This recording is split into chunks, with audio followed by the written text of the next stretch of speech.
All right, so this is my super minimal setup, which I'm very, very excited for. This is the DJI Osmo Pocket 3. I have a full review coming next week, so stay tuned for that. But if you're here to optimize your storage space in Final Cut, this video is for you. If your Final Cut project takes forever to load, or you keep getting the storage full message pop up, or even worse, Final Cut just crashed because you got that pop-up storage full message, you are not alone. As an editor, this is one of the most common mistakes I've had to deal with until I managed to fix it. And here's how I did it. Most people dump all of their footage into their Mac's internal storage, making it fill up very, very quickly. And of course, you can delete files and delete old videos from the past, but eventually your Mac's storage space is going to fill up. So that's not the best way to fix it. Here's how you should do it instead. Step number one is move your library off of your internal hard drive and into one of these, which we'll talk later on in the video. So for that, go to File, Move Library, select an external SSD, and this will keep your Final Cut running smooth and frees up all of your Mac space instantly. Step number two, set your cache and media to the right place. So open up library properties and change cache to an external SSD. Do the same for media to keep big files off your Mac's internal drive. Step number three is stop using optimized and proxy media. The reason why I say this is because some people use proxy files, and if you want to know what proxy files are, they are a lower quality version of your video that is created as a render file, and the promise is your edit is going to run smoother.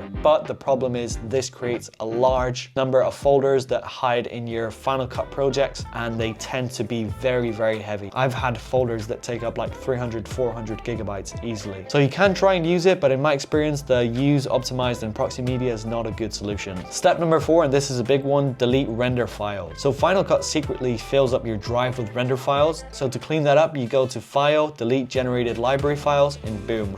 That's tons of space freed up instantly. Do the same for the event, the same sequence, go to File, Delete Render Files, and you will just have saved up tons and tons of storage. Now let's talk about some pro tools that you can hopefully start using instantly. So these are SSD drives. Now hopefully you're not using HD, the big bulky hard drives, because those do slow your MacBook a lot. So I would highly encourage you to move into one of these if you're not already. And as an editor, I have tons of these. I have like 5 or 6 different versions of these. In my experience, Samsung make the best ones. This is the T7.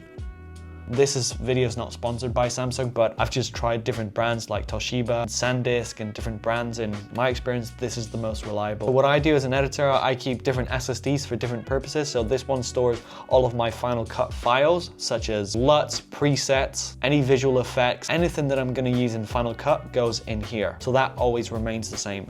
And then for this one, this is where I store all of my Final Cut project files. This is a 1 terabyte SSD, which you can get for very, very cheap.